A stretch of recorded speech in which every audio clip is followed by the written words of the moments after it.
5, 4, 3, 2, 1, go!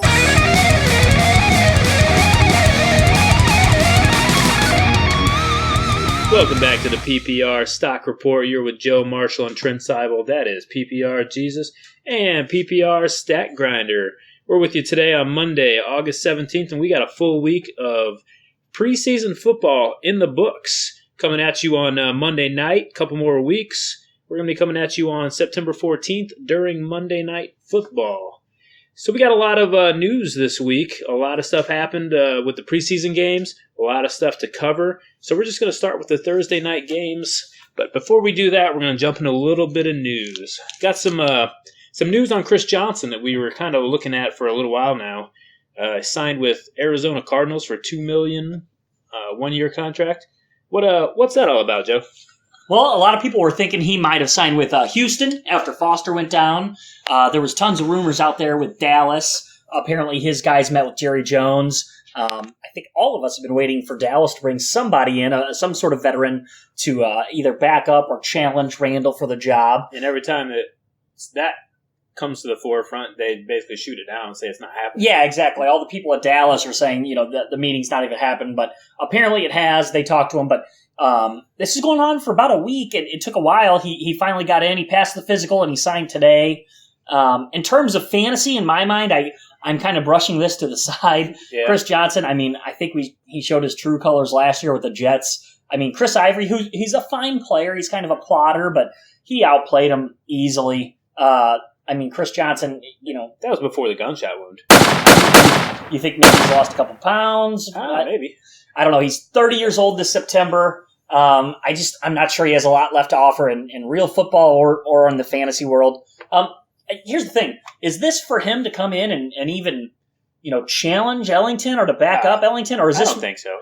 For one, they signed him the day after Ellington showed that he still has some wheels and all that. I think this is more for David Johnson. This is their way of saying, listen. Little kick in the ass, get going. You bring him in, you really give Johnson a reason to try. And you know what? The day after they bring Chris Johnson in, David Johnson's back on the field. Yeah, so, he actually went back to practice today, as a matter of fact. He did, and it was limited, but he was out there. Yeah. If they didn't bring Chris Johnson, I don't have a time machine, but... Hey, look, this is kind of like the Tiger Woods effect. Tiger Woods has been hot garbage for years and years, but he's still news because he's Tiger Woods. Yeah. Chris Johnson, he's been hot garbage for a couple of years, but he did run for 2,000 yards. Us guys in fantasy, we still kind of hold on to that. We're grasping at straws with him, but I don't think this is a guy you even need to bother picking up, to be completely honest. Unless maybe if you have Ellington and you want him as your new handcuff. Yeah, possibly, but I still think maybe Dave Johnson ends up being a handcuff. We'll see how that one. Just keep an eye on it. We go with PPR formats, almost exclusively. And again, I look at either taking Chris Johnson as your handcuff to Ellington, or maybe picking up a guy like Helu, or there's plenty of them out there. Yeah, there's a bunch of guys. I'm not sure he's worth rostering, but who knows? He is CJ 2K. I think he has about 2,000 yards in the last 3 years combined. So 600 and something last year. Yeah, it was funny. I was looking at it a little bit ago, and Ellington on one drive has 1/12 of his yards, the same amount of touchdowns as he had all last year. Yeah. So another signing was Phillip Rivers, 4 years, $84 million. He got $65 million guaranteed. So the deal with Rivers was, he was really playing hardball with the Chargers because, of course, the looming move to Los Angeles. Mm-hmm. He's a country boy. He is. I think he has like 11 kids or 17 or something. I think they have a farm, and I don't know. So him and Dez hang out? Yeah. Well, the difference is Rivers knows the names of all of his kids. Oh, gotcha. But I don't know. There was a lot of rumors that he was going to be traded to Tennessee. Maybe, the second pick, which would turn into Mariota, was going to go out to San Diego. But I guess Rivers people were saying that he didn't want to move out to Los Angeles.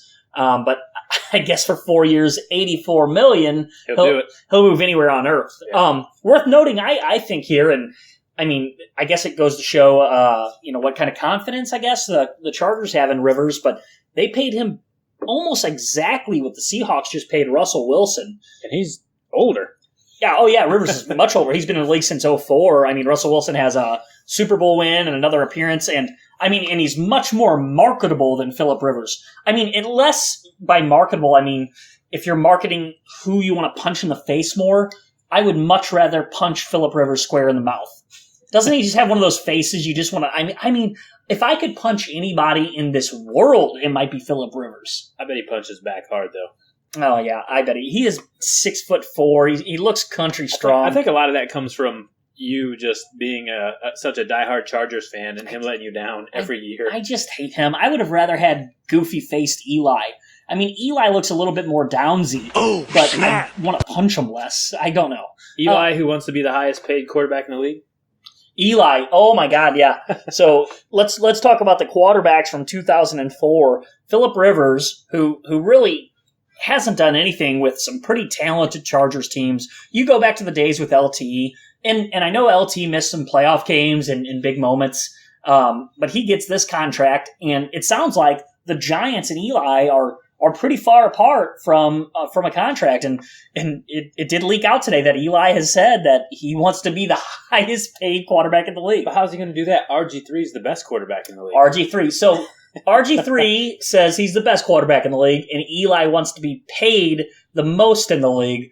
I wonder what's going on up there. This is the PPR crack report. The PPR crack report. They are smoking some crack up there in the Northeast, the NFC East. What the hell is going on? And then you have Tebow praying to whoever, and I'm going to tell you what, guys. This is the only talk of Tim Tebow you're going to hear on our goddamn podcast.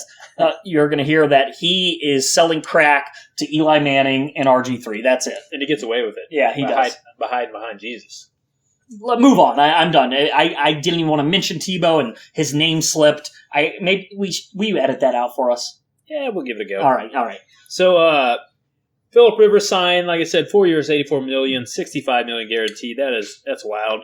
I wish I could get paid $65 million and not even really have to do my job. But some surprising news this morning: Carlos Williams. He played really good. He's a backup running back over there for the Bills. Really pushing for that job behind LaShawn McCoy. Yeah, he was. It looks like in the lead for the number 2 spot and gaining a little bit of momentum. Probably in much deeper leagues. There are certain leagues out there. I'm in a league where we roster 22 guys. Guys like Carlos Williams. He makes some noise. He's going to be a backup. He's going to be a nice handcuff potentially to McCoy. But what's going on with that, Trent? I heard the surgery. It sounds a little bit mysterious. What's happening? It's weird. He did really good. He had 14 carries. He had 40 yards. He did score the touchdown down there in Buffalo, and 2 catches even. So for 23 yards, he's pretty productive. Everything was going good for him. He woke up, I guess, this morning in a lot of pain, to where if they just touched him, they didn't say where, but it sort of sounded like some type of stomach kind of thing, maybe a groin injury. Maybe he partied too hard with Eli and RG3. Maybe he went to LaShawn McCoy, one of those orgy parties. It was women only, though. Maybe he's kind of girly. I don't know this guy, but yeah, he unspecified surgery. They didn't really say what it was, but they did say he's going to be out 3 to 4 weeks. Personally, I'm getting a little tired of this. This NFL not telling us what the heck is going on with these guys. Do they understand that we have fantasy football leagues? Yeah, dependent on this yeah. stuff? You know what? Everybody's turning into Bill Belichick. The cloak and dagger. You don't know what's going on with the injuries. It's turning into hockey. Hockey's famous for Chris. Yeah, the lower body injury. Yeah, a guy takes a puck to the face and he's out for a week with a lower leg injury.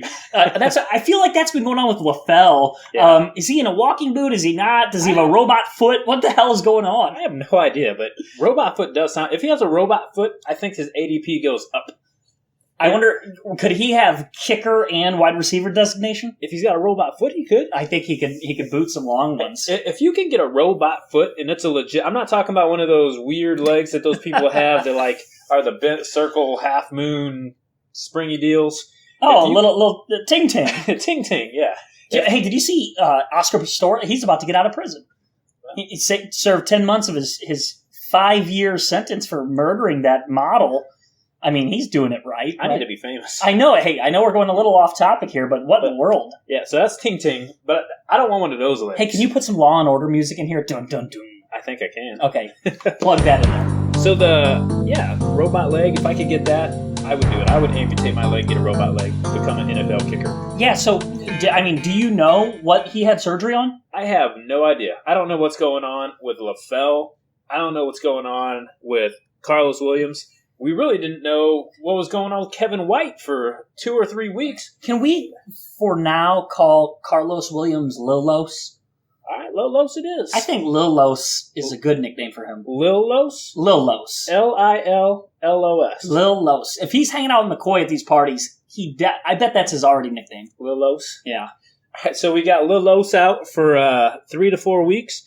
Brandon LaFell, nobody knows what's going on with him. Yeah, no sighting in the preseason game with him. I have Brandon LaFell, and I seriously, I'm getting to the point where, people have their do not draft lists. Yeah. Anybody on the Patriots is about to be on my do not draft list, unless What you're about Gronk. The Gronk? What about Brady? Nah, I still take Brady. And so, a little side note, totally going to devalue one of the leagues I'm in. One of the guys that I'm in, we did a draft, and I was going to talk about this when we were talking about Kevin Williams because, Kevin White. He got drafted that night, and then the next day they came out that he actually was going to be out possibly the whole season and whatnot. Another odd thing, Brady got drafted in the first round of that league. It was a 14-team league, and people were freaking out about quarterbacks, but Brady, 8th overall. I'm going to win that league easy. But, anyways. Who drafted him? Is RG3 in your league? Smoking that crack? Nope, I took RG3. Oh, okay. So, Yeldon, a little bit of news on him. He had that finger injury back a little while, 2-3 weeks ago? Yeah. And, they said it wasn't going to be a whole lot of a problem for him, but now he's going to be eased into that role. That's what they're saying. And, people that got Yeldon, they got real excited about him. They're thinking that, if you're grabbing Yeldon, you're grabbing him because he's the guy there that's going to be... Yeah, at the beginning of the offseason where you're hearing that he looks like, let's say a lock for being a 3-down back, now we're hearing that it might be a little bit more muddled. It looks like Toby Gerhart and Denard Robinson, they're going to, eat into his carries a little bit. You and I, we had a couple side conversations about him. We were almost, we were gaining excitement that there was a lack of information on him because we were hearing so much about Melvin Gordon out in San Diego, not being able to pass block, not being able to catch, losing downs to Danny Woodhead. And then down in Jacksonville, we weren't really hearing anything on Yeldon. So I was kind of thinking all was good in paradise, but now it looks like it might be a muddled situation. But I think it's good to note, per Fantasy Pros on PPR, he is still being drafted ahead of Amir Abdullah. Crazy. Yeah. Crazy. Do we want to talk about that tight end situation down there in Washington? No. No? All right. No. Moving on. I can just say that tight end situation on Washington is effed. So, we're so negative today. We are negative. The recap on the news. Chris Johnson signed, but he sucks. Phillip Rivers signed, but he sucks. Lilos Williams, broken. Right now, he sucks. Brandon LaFell, broken. Sucks. Yeldon, broken. Sucks. You suck! Tight ends down in Washington. Jackass! Sucks. Do we have any good news? We're not mentioning the Tim Tebow sighting. You said that name again. Chip Kelly, he came out, just muddying the waters a little bit more in Philadelphia, the running situation. We need good news. No, that's not good news. Chip Kelly said he wants to really run a 2 running back system. There's just no good news right now. The Rams defense lost EJ Gaines. That's not good news. Gosh, preseason. Week 1 of preseason is a black hole of misery. Hey, I know this is our 4th recording of the pod. I have to admit, I'm running into a little bit of off-season fatigue. We drafted early in our main league. I love football. I love the news. I love potting with you, but I'm really ready for the regular season to get here. I'm fatiguing out on this nonsense. Well, let's start talking about what we think we might see in the regular season. Let's go over some of these preseason games. Okay. We'll go ahead and start with Green Bay, New England. That one was supposed to be an exciting game. It really wasn't so cool. Jimmy Garoppolo came out, and he just didn't seem like he could move that offense at all. So if Tom Brady doesn't show up, if his suspension's upheld, which I still don't think is going to happen, New England, they might have a problem. Did you watch Garoppolo? What do you think? He didn't move the offense. He didn't score a lot of points. He threw a pick, but he was 20 for 30. He was dinking and dunking, 20 for 30 for 159 yards. He's a handsome fella. I think he's a perfectly fine NFL backup. But you're not drafting him in fantasy. No, I'm not. And even if I have Brady, I'm not filling in for with Garoppolo if Brady misses any time. Yeah, too many other guys you just snatch up. Yep, I mean he looked okay. So the little surprise there was Jonas Gray and James White. Are those guys you're picking up now? Jonas Gray, he ripped off a nice little run. He went 7 for 74. He got the touchdown down there. And James White, he didn't run for crap. He was 8 attempts. He got 12 yards on 8 attempts. But he did have 4 receptions, and we do PPR. That was for 52 yards. Sure. So no, it sure looks like he's going to move right into the Shane Vereen role. So I think both of those guys in deeper leagues, are worth a flyer. I mean, it's just like everybody out there in fantasy land. I hate the New England running back situation every year. I mean, basically since Corey Dillon was there, you can't really count on anything. But I'll tell you what, I can see Jonas Gray pushing LeGarrette Blount throughout the season for carries. I mean, you have to remember what he did to the Colts last year, over 200 yards, 4 touchdowns. I think there's some talent there. I really like what I saw from him. He busted out, I think, a 50, 55-yard run. He does have some burst. I could see him really cutting into Blount almost to muddle that situation up even more. I really think maybe in PPR, White might be the one to get, as a last-round flyer. Yeah, I mean, Shane Vereen, he did all right. He had his little moments when he was up there, so maybe James White will be stepping right up into that role. On the other side of the ball, we had Green Bay. They moved it really well. You got just what you expected out of them. Nelson and Cobb were real small sample sizes, but they were both perfect. Nelson, 2 targets, caught both over 25 yards. Cobb only had 1 target, but he caught that for 16 yards. You had Lacey went out there, 5 runs, 36 yards. One of them he ripped off for 15 yards. He looked real strong. Yeah, he had 2 15-yard runs. Yeah, he's the Predator. That's what I always say. He looks like the Predator when he's out there. I'll tell you what, I'm not sure if it was just me, but he looked a little heavy. I mean, he was still bulldozing and moving the pile, but he just looked a little heavy. I wouldn't mind seeing him, trim up just a little bit and maybe get a little bit more agile, cut a little bit better. You saw Starks. God, I am negative. I am just negative on every player. Starks came out there. He was 5 for 12. He had 3 receptions for 38 yards. Again, we were talking about handcuffs earlier. To me, I look at James Starks. If you were a Lacey owner, I'm not even bothering with Starks as a handcuff. Now, there's too many guys out there around the 10th round that you can pick up that can actually be legit. Chris running Ivory. backs. Chris Ivory, he'll have 200 touches. Yeah. Plus, so. Chris Ivory, he'll have 200 carries. So I think you can get guys like that at a basically a low cost instead of worrying about backups or handcuffs like James Starks. I feel like handcuff situation, everybody overthinks it. Unless it's Nile Davis. That's why we have bench players. Yeah. That Nile Davis, he's probably the only one that I really like for handcuffs. Yeah, he's one of the better ones in my mind. I feel like the Chiefs won't change their offense a ton if Charles goes down. Now, I feel like if a guy like Lacey were to go down, I just feel like the Packers change what they're doing. Yeah, you'd see some short throws, maybe get Devontae Adams going a little bit, maybe get the tight end Rodgers going a little bit more. Now, Devontae Adams was an interesting one. There's a lot of people really talking about the fact that he had 7 targets. Out of those 7 targets, he caught 3 of them, so less than half. Yeah, Devontae Adams, he's not worth a lot of breath in terms of redraft leagues right now. In deeper leagues, I'm sure in a lot of leagues he's going to be held as a bench guy. But really, unless there's an injury, I don't think he's going to really, make much of an impact. Yeah. More from that, what I take away is very surprised to see Rodgers out there as long as he was. He was out there basically the whole first quarter. He threw 19 passes in the first preseason game. It kind of shows that they have some trust in him. They have trust in what he can do, avoiding the injury, durability, all that stuff. So I look at that as a mistake. Yeah, I mean, it's a risk. So, I mean, if you're a Green Bay fan and he goes down for the season, you're not happy. New Orleans and Baltimore. That one, really nothing too great out of there. Just, a real quick recap on that. You didn't see Breeze. You didn't see Rashad Perriman. Flacco was normal Flacco, 5 for 33. Forsett, 2 runs for 3 yards, nothing there. Excuse me. The real surprise, Lorenzo Taliaferro, 12 for 36 and 1. He actually looked the strongest. A lot of hype for Javorius Allen.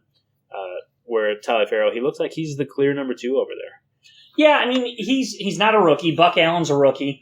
They both had a pretty terrible yards per carry. They were both floating right around 3 yards a carry. Yeah, which you don't like that. Talaferro, though, he was playing against, maybe some still number ones or for sure the twos. Buck Allen, he got in there a little bit later in the third quarter. So, I don't know. For my money, I think Buck Allen is more talented, but Talaferro, he's a guy, I hope I'm not butchering his name, but he's kind of a plotter. He's a guy that he'll bang the pile for 4 or 5 yards at a time.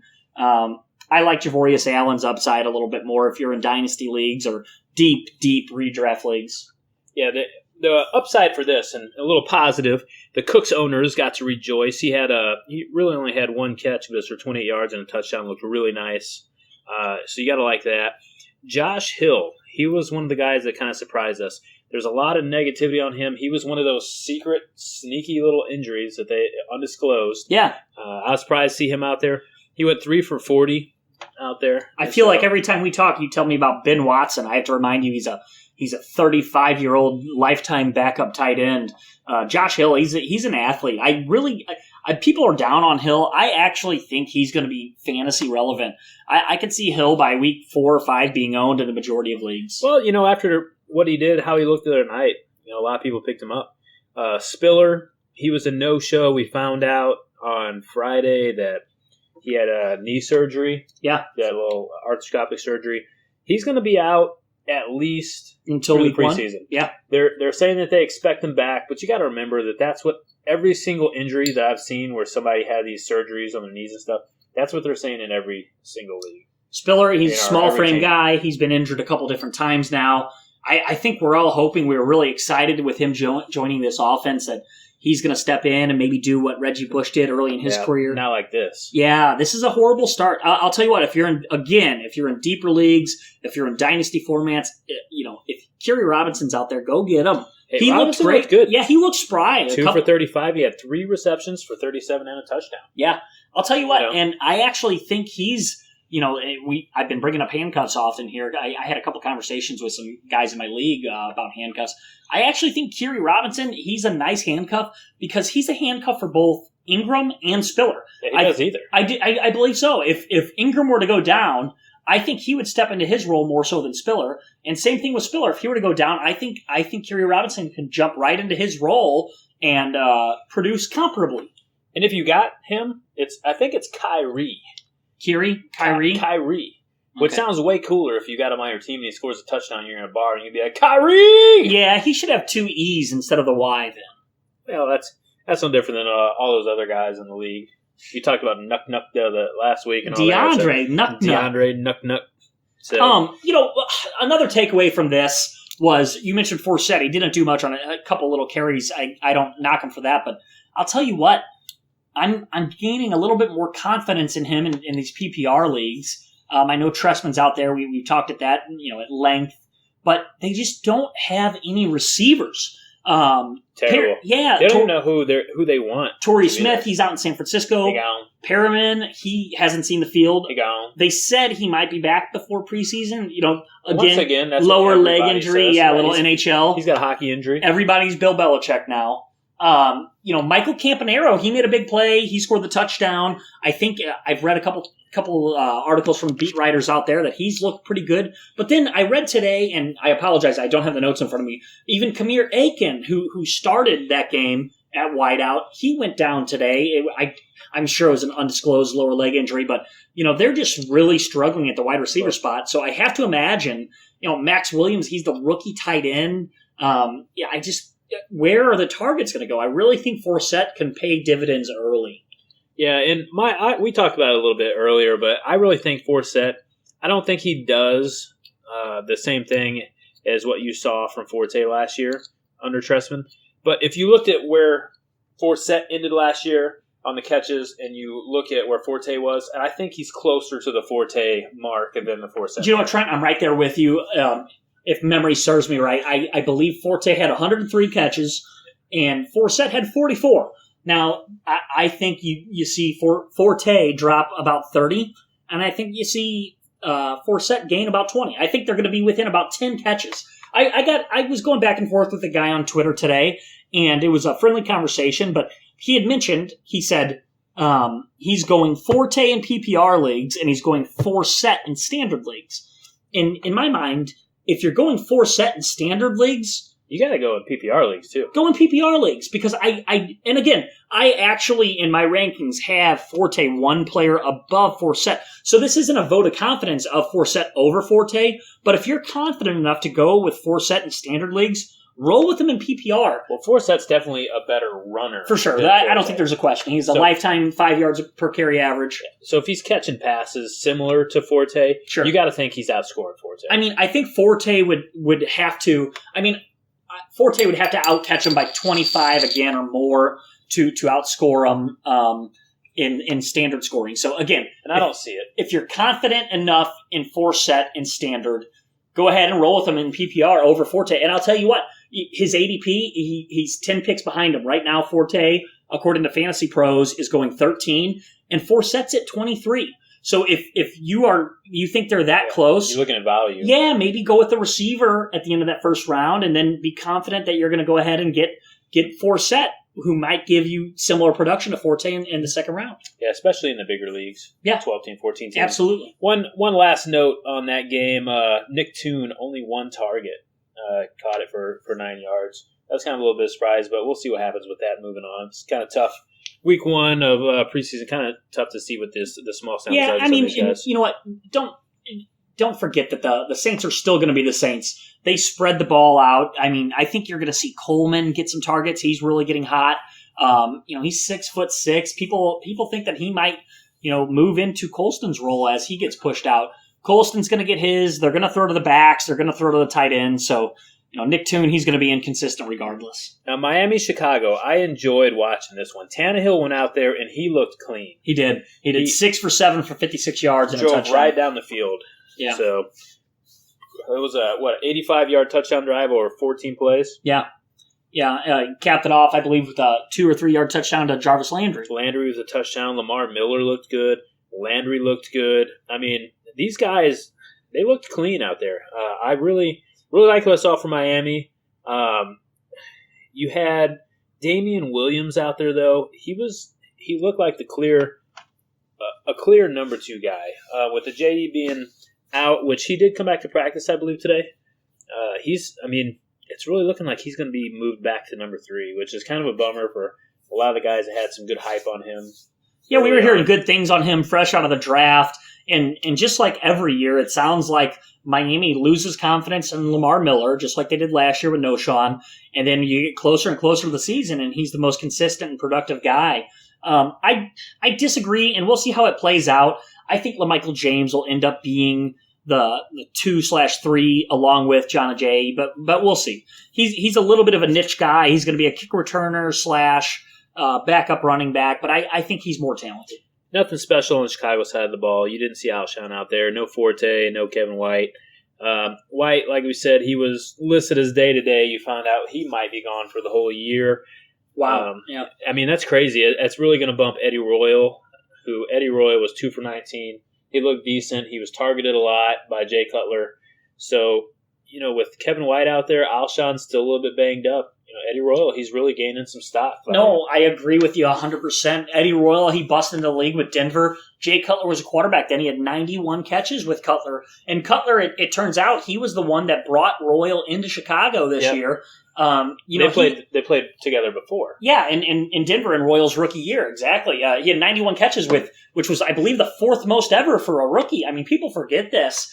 I'm gaining a lot of confidence in Royal, especially in these PPR leagues. If you're getting him in the 8th, 9th round and later, I mean, I think in leagues that have a flex or 3 wide receivers, I mean, I think he's going to fit nicely into that role. Yeah, and just another pointless handcuff little statement. Jaquez Rogers actually got the start, so he's probably the guy behind Forte if Forte goes down. Doesn't matter, probably not. Nobody's really grabbing Jaquez Rogers as a roster. He went 7 for 33, so not a ton there. The Jets in Detroit. This is the game that everybody's talking about, and mainly because of Abdullah. If anybody who hasn't seen that Abdullah run, they need to get on YouTube and check it out. You don't see runs like that every day.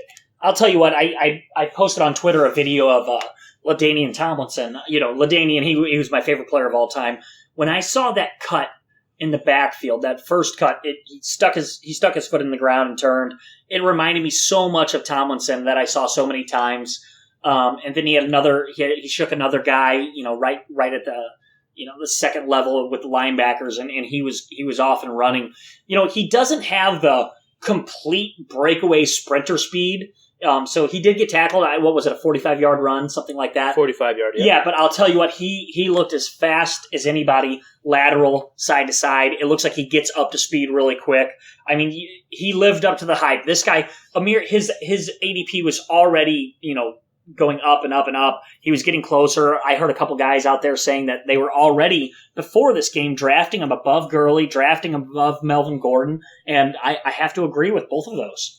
Yeah, it's a bummer for me because I actually had Abdullah. I've been a real big fan of Abdullah. I got offered Foster and what was it? Foster and Kendall Wright. For Abdullah, which I didn't want Foster. I took the trade because I knew someone else in my league wanted Foster. So I ended up basically getting Alfred Morris for Foster.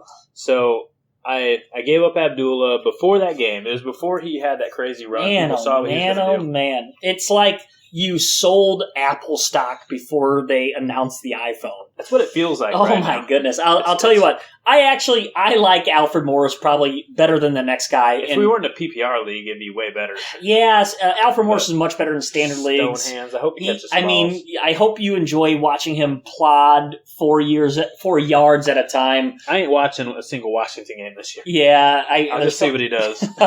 Well, Amir Abdullah, the Michelob Ultra. I'm on a diet, guys. The wife, I think she's going to leave me if I don't shed about 20 pounds here. But Amir Abdullah, he looks electrifying. I don't think I'm making groundbreaking news here saying that he's going to cut into Joik Bell significantly right out of the gates, whether Joik is healthy or not. And they're saying Joik's still the starter, but sure. You got to say that, though. I mean, Joik Bell, he's done nothing wrong. He's injured.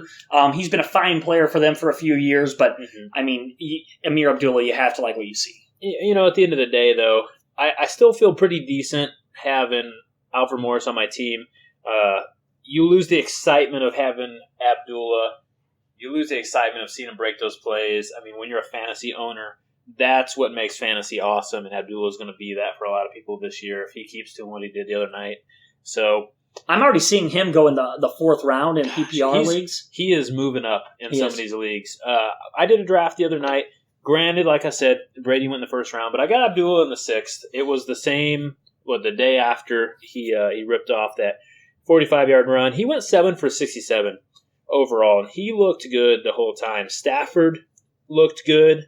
He 2 for 2. But let me ask you this. I'm going to throw this out there right now. PPR league, you're drafting tomorrow. Uh-huh. Do you take him or C.J. Spiller?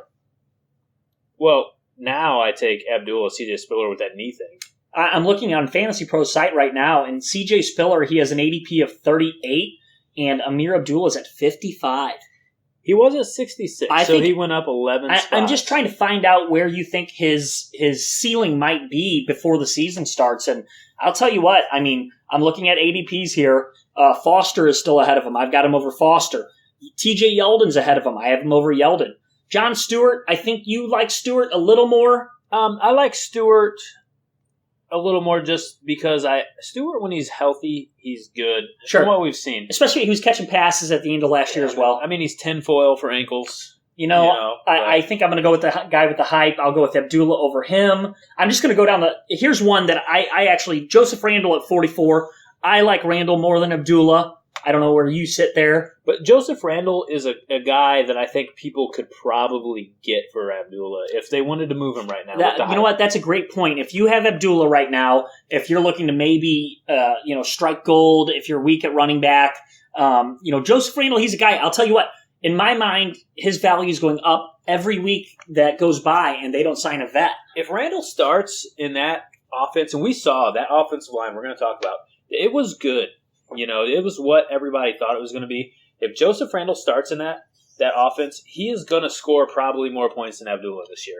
There's a misconception with Joseph Randle out there that he's a little scat back. He's built a little bit more trim. He runs a little bit straight up.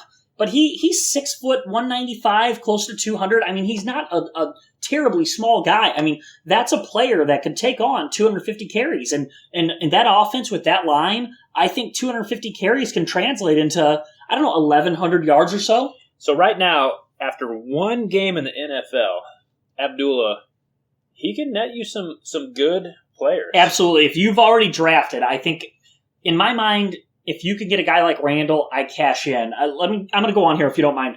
Todd Gurley, he's at 42. I have Abdullah over Gurley. Easy. Here's another close one. Latavius Murray in Oakland. What say you on that? You know what? Latavius looked good. He did this week. He looked good, but I haven't liked Latavius.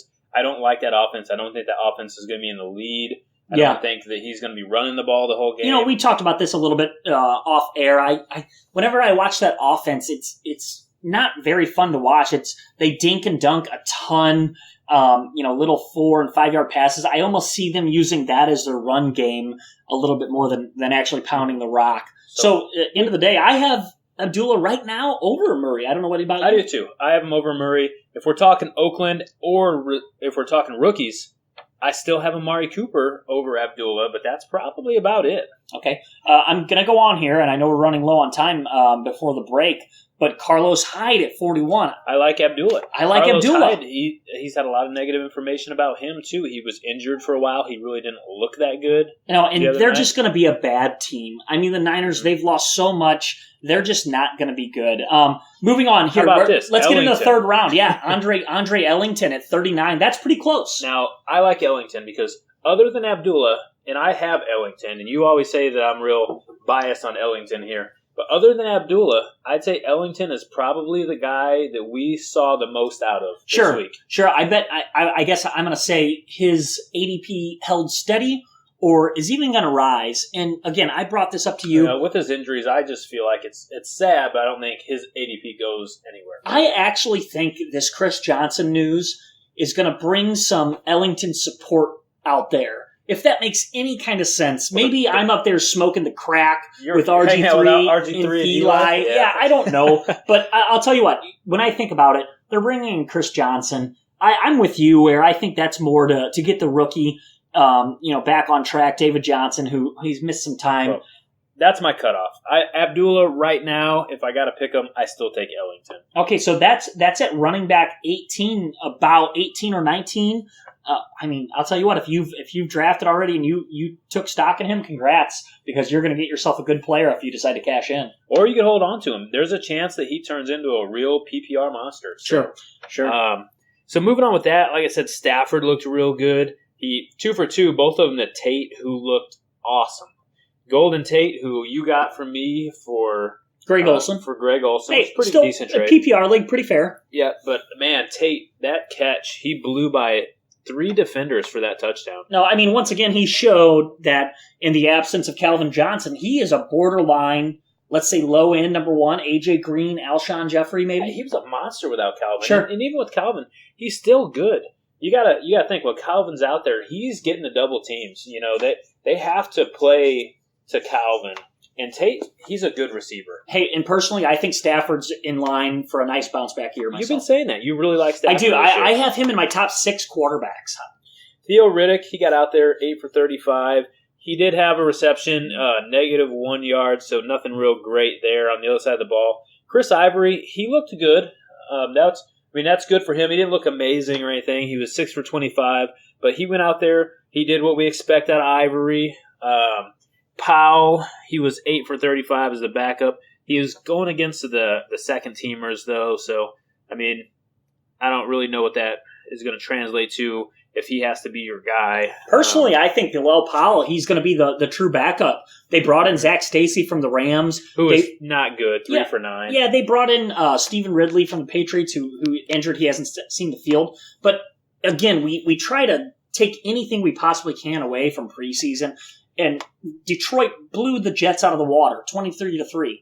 But if you have Chris Ivory, if you draft him in the 9th or 10th round or so, I'll tell you what, they did run the ball 22 yards in a big loss. 22 times in a big loss. So, that just shows you how they plan to use the run. They're going to be very dedicated to the run. I'll tell you what, Chris Ivory, We mentioned a bunch of these handcuffs earlier. Give me Chris Ivory over the majority of these handcuffs. Especially where he's getting picked. Sure. I'm all about volume at the running back position, and to me, he's a guy who's going to garner 220 touches or so. So Fitzpatrick was 2 for 3, 16 yards. Beard really didn't do a whole lot. Yeah, I didn't get to see much for him. I still think the Jets are better off with him than Geno, personally. So let's move it on to Washington, Cleveland. Nothing real exciting here either. That's RG3 came out there, best quarterback in the league. He was 4 for 8, 36 yards. Nothing crazy on him. As far as the Washington goes, Alfred Morris looked pretty good. That made me happy after the Abdullah trade. Same old, no catches. He was plodding forward for 5 yards a carry. He was Alfred Morris, 8 for 42, averaged 5.3. He did have a 18-yard run that he ripped off. Looks pretty decent. Now, I will tell you this. I'm not an RG3 fan, and I hear statements like you made today, and it's ridiculous, but he did have a big one dropped by Pierre Garçon. It was probably a 50-yard pass, and Garçon it was in his hands, and he dropped it. Yeah, Garkin, he didn't do a whole lot. He had three targets. He didn't catch any of them. Oh, and that was a large drop, too. It was huge. Big drops. Roberts was the best guy for them as far as receiving goes. He was 4 for 71. He had 128-yarder. The big news in this game was on Cleveland's side of the ball. We saw Johnny Football come in there. For two rushes. Yeah, he was 7 for 11, throwing the ball 42 yards. Again, checking down. He was dinking and dunking. They had that rushing touchdown. Yeah, he ran a touchdown in. Saw just Twitter explode when he goes in there. I don't see him translating into NFL success, unfortunately. There's really not a lot about this game that was exciting. Isaiah Crowell, he went in there. He had 4 carries, only 6 yards, which was kind of a bummer for him. One more takeaway from this is rookie running back for the Redskins, Matt Jones, Morris's backup. He looked good. He did, but he left with a concussion. I haven't really followed up on that in terms of if he looks all right, if he's going to miss any time, but he did, in his limited time, look really good. Manziel had a fumble, didn't he? He did have one fumble. I think, Cleveland, they actually recovered it. So, that's not so good on Manziel. As far as I know, they're looking. Are they starting Manziel this year? No, I think it'll be McCown. It's a terrible situation, regardless of what you got over there. This game, like I said, other than Alfred Morris coming out looking pretty decent, there really wasn't any real good takeaways from this game. Here's what's hilarious. RG3 says he's the best quarterback in the league. First of all, he's not even the best quarterback in his division. He has Eli. He might not be the best quarterback on that team. I'll tell you what, Kirk Cousins came out 12 for 14. He knows the offense, 154 yards and a touchdown. he outplayed him easily.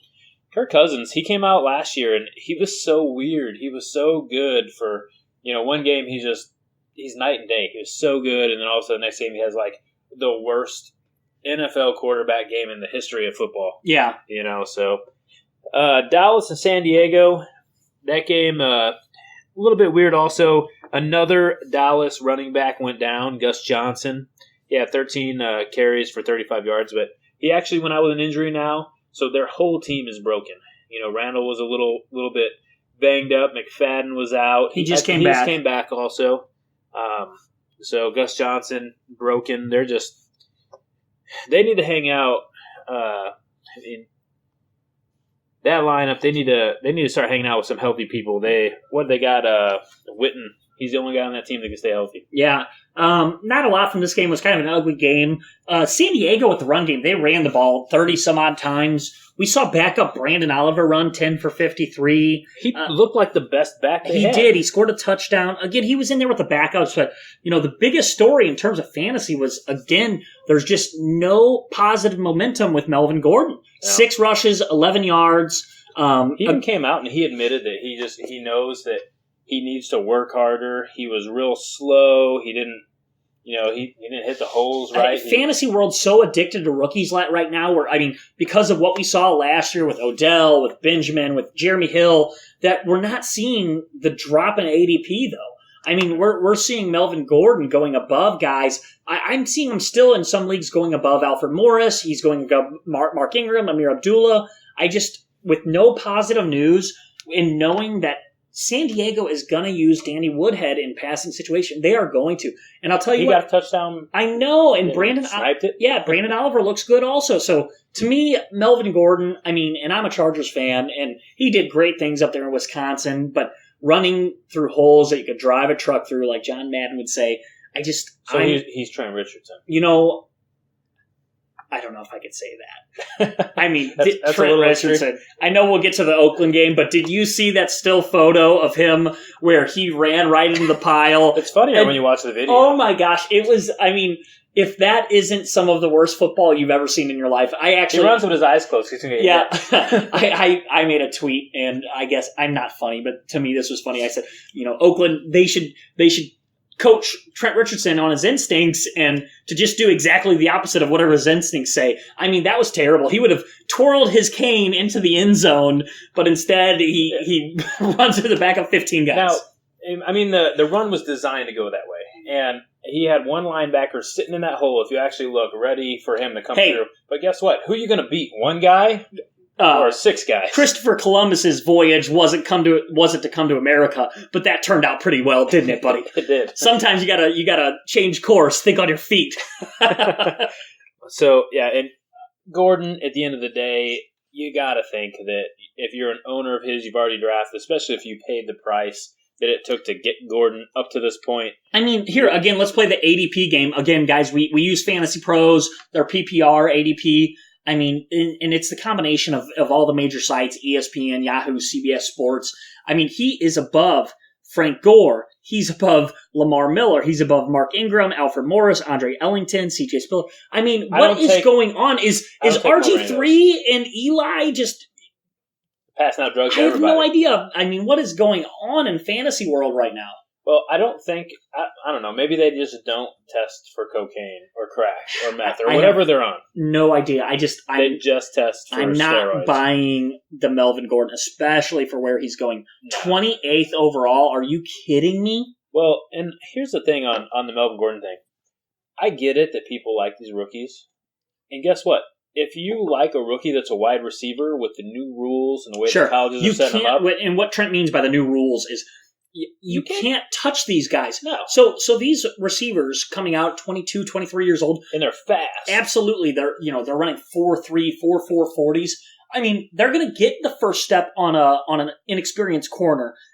Or even a guy that's experienced and maybe is a little slower because he's 31. Sure. We saw it last year with some of these guys, and I'm not sure that that's really translating with the running backs, though. It doesn't. Last year, Jeremy Hill was the only real running back rookie that came out and did anything. Yeah, he was. And there were some guys that had some hype last year. I think we're going to see the same thing. We got a lot of guys gaining hype. You got Yeldon, you got Coleman, you got Abdullah. And Abdullah's the only one really right now that's looking like he might do something. You're exactly right. Yeldon's, he's been out with injury. Coleman's been out with injury. You've seen negative news on Melvin Gordon every week. But the ADP on all of them are up there. You're right. They still are. I'm not buying on any of them. I'm not. And again, we're talking redraft, PPR, different story in Dynasty.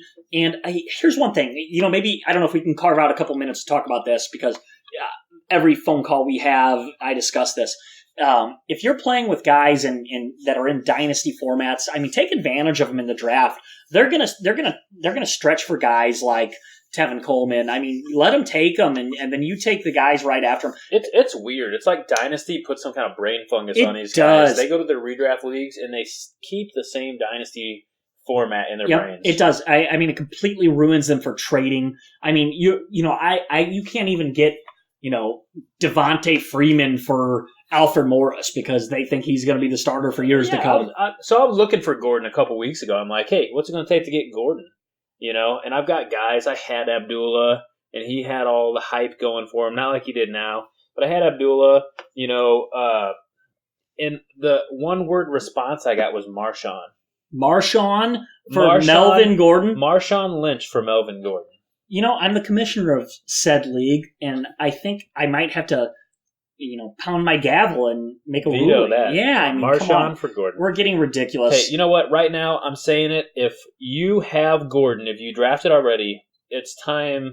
And I've done this. I've been pretty good with these running backs for the most part, other than maybe Abdullah. But it's time. Hold on. You also traded Forte and got Ellington and T.Y. Hilton. Ellington was good. Okay, well. And T.Y. T.Y.'s going to be good. I think I will. Let's hold I've been pretty good with these running backs until we get into the season. I think Forte is breaking in half this year. How about you say, I have running backs? I have running backs. Okay, deal. Anyways, I think right now is the time to sell Gordon for what you can get if you can get something decent for him. Before, he has another game or two where he does nothing. I hate to say sell low, but again, if you could get even, I don't know, if you can get, Alfred Morris, the plotter, if you can get Mark Ingram, I mean, he is in New Orleans offense. He's not going to catch a lot of balls, and that's not sexy in PPR, but I do see him scoring double-digit touchdowns. I really do. Yeah, Morris has been nothing but consistent. So Gordon, he's never played a good down to football.